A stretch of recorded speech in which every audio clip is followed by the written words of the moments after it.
This video is sponsored by Card Kingdom. If you click on the link in the description below, it'll take you to their store and they'll know I sent you there. From Innistrad to Shadowmoor, what spooky top 10 does Nitsuhone have in store?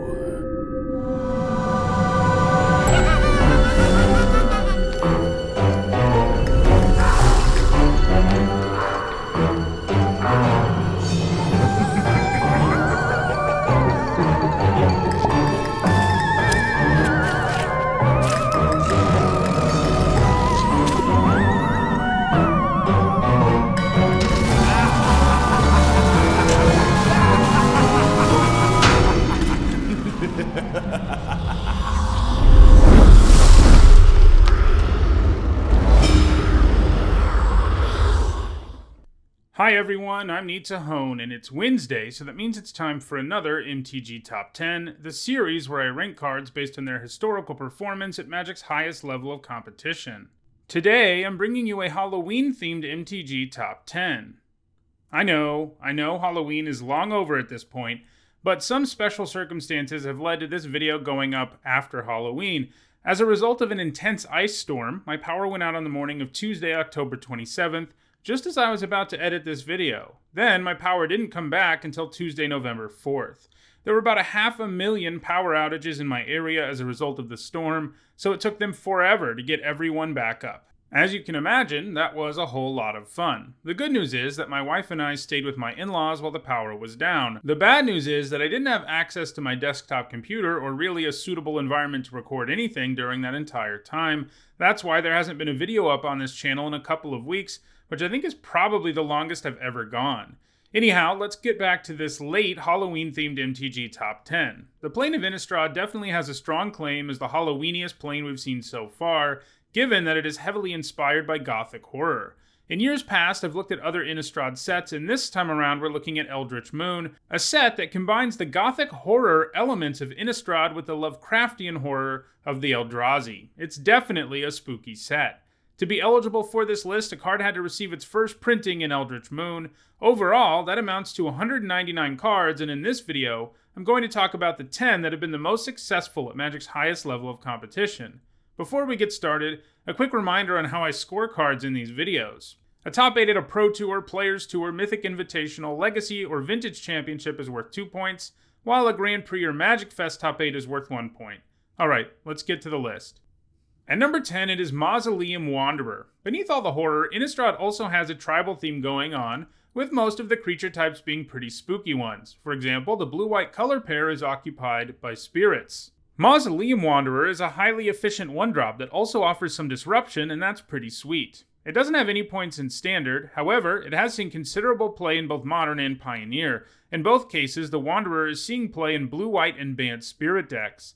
Obviously, the Wanderer gets better the more spirits there are in your deck, and both Modern and Pioneer have enough other cards that are spirit payoffs that tribal spirit decks have found some success lately. It might be at the very bottom of the list now, but I think it will continue to be on this list going forward because it's likely to gain more points. At number 9, it is Cryptbreaker, another 1-drop that is a tribal payoff. On the Plane of Innistrad, blue-black is the zombie color pair. While it is less immediately aggressive than most 1-drops, the Cryptbreaker's ability to turn cards in your hand into zombies and to draw cards when you get enough zombies late is pretty awesome, and provides normally aggressive zombie decks with some serious late-game power. In Standard, it was played in mono-black zombie decks, as well as in Rakdos aggro. It was also played in more zombie-centric versions of Hogak in Modern. It also has one Legacy Pro Tour top 8 in a Reanimator deck, where its ability to discard reanimation targets while also adding to your board is pretty nice. Most recently, it received a top 8 in Historic, where it is played in mono-black aggro decks. At number 8, it is Blessed Alliance. Alliance is a modal card that gives you 3 options. All 3 of them are pretty situational, but by having 3 situational options on a single card, you will pretty regularly be able to do something with it. The most powerful option will usually be making your opponent sacrifice an attacker, but sometimes you need life or to untap a couple of your creatures to wreck your opponent in combat. It also comes with Escalate, a mechanic that can allow you to choose all 3 options, provided you have the mana to spend. While 6 mana isn't exactly efficient even for all 3 of these effects at once, Sometimes you have extra mana lying around, or you can really wreck your opponent by making them sacrifice one attacker and then block another one with your untapped creature. In Standard, it was played in a pretty wide variety of decks, like Boros Aggro, Jeskai Control, and Blue-White Flash. It has also seen considerable play in Modern, where it is mostly a sideboard card that is brought in against Bogles and other decks that are looking to win the game with one really scary creature. It fills a similar role in Legacy, where it's useful against decks looking to cheat huge creatures into play in the early game, and those creatures might be indestructible or have protection, normally making it hard to kill them, but Blessed Alliance helps you do it. At number 7, it is Grim Flayer, who you definitely don't want to run into in the woods. He starts out as a 2-mana 2/2, but he won't stay that way for long. He brings Trample to the table, plus the ability to let you sift through the top 3 cards of your library, while allowing you to put some of them into your graveyard. This synergizes really well with the last part of Grim Flayer. He has the Delirium mechanic, which gives you some sort of bonus for having cards with 4 or more types in your graveyard. In his case, he becomes a 4/4. Grim Flayer is awesome because he helps you get Delirium all on his own, and he can often amount to being a 2-mana 4/4 with Trample and a powerful card selection ability. Delirium decks were big in Standard while he was there, and he helped them be one of the best decks in the format. He's also been played some in Modern aggro decks that make heavy use of the graveyard, like Death's Shadow. He doesn't have any points since 2018, but it wouldn't really surprise me to see him gain points in Modern or Pioneer in the future. At number 6, it is Ishkana, Graph Widow, another card with a Golgari identity and the Delirium mechanic, and another pretty scary creature you would like to avoid when wandering Innistrad. On her own, Ishkana is not a very impressive card. A 5-mana 3/5 with Reach and an expensive Spider payoff is not so good.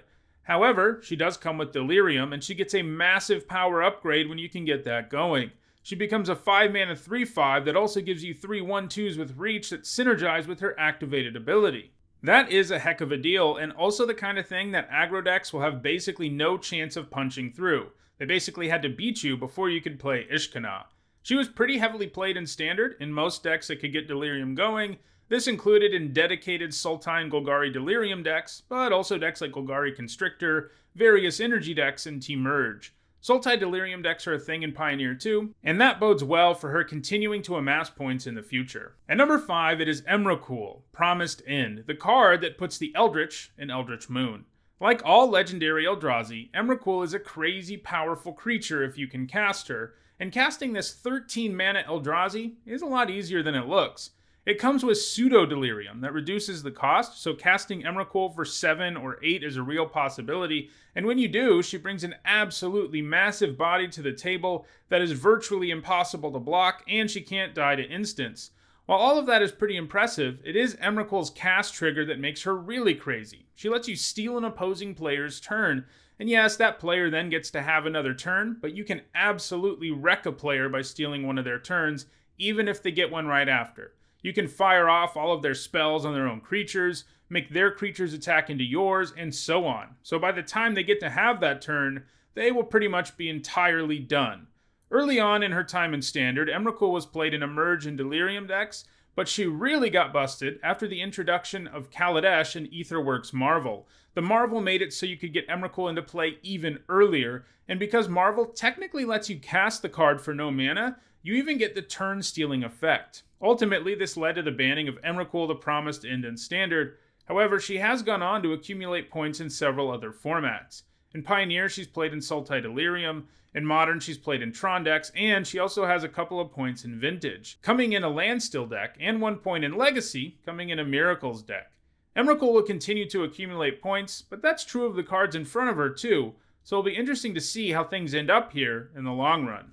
At number 4, it is Thalia, Heretic Cathar. Like the original Thalia, this Thalia likes to disrupt what your opponent is doing, in addition to having some nice stats. As a 3-mana 3/2 with First Strike, she's an effective attacker, and making opposing creatures and non-basic lands into the battlefield tapped is no joke. It will make it a lot harder for your opponent to block, while obviously also disrupting their mana. She's been played in multiple formats and in aggro decks in all of them, which makes sense because making new creatures incapable of blocking really enables you to pile on extra damage in a hurry. In Standard, she was played in Bant Collected Company, Azorius Aggro, and various vehicle decks. In Modern, she has points in Human and Hate Bear. In Legacy, she's played in Death and Taxes and Eldrazi Aggro, and in Vintage, she's also played in Eldrazi Aggro.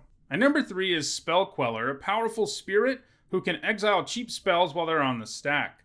Even though the opponent gets to cast the spell should they ever kill your Spellqueller, they usually aren't going to be casting it in the optimal situation they had before. Even just delaying your opponent's plans and eating a removal spell is pretty nice. If they never manage to kill your Spellqueller though, you're really in business. The fact that it is also a rather efficient 3-mana 2/3 flyer doesn't hurt either.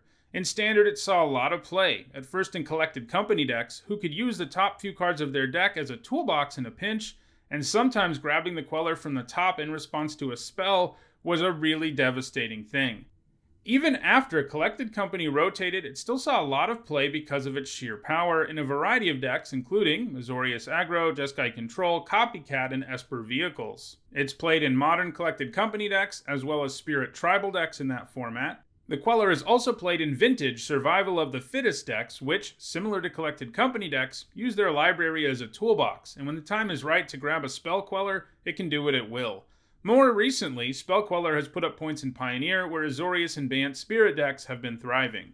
At number 2, it is Selfless Spirit. This spirit has some nice aggressive stats as a 2-mana 2/1 with flying, and it has an absolutely great activated ability. Sacrificing this to give your creatures indestructibility is a big deal because it means your aggro deck doesn't need to sweat board sweepers nearly as much as most aggro decks do.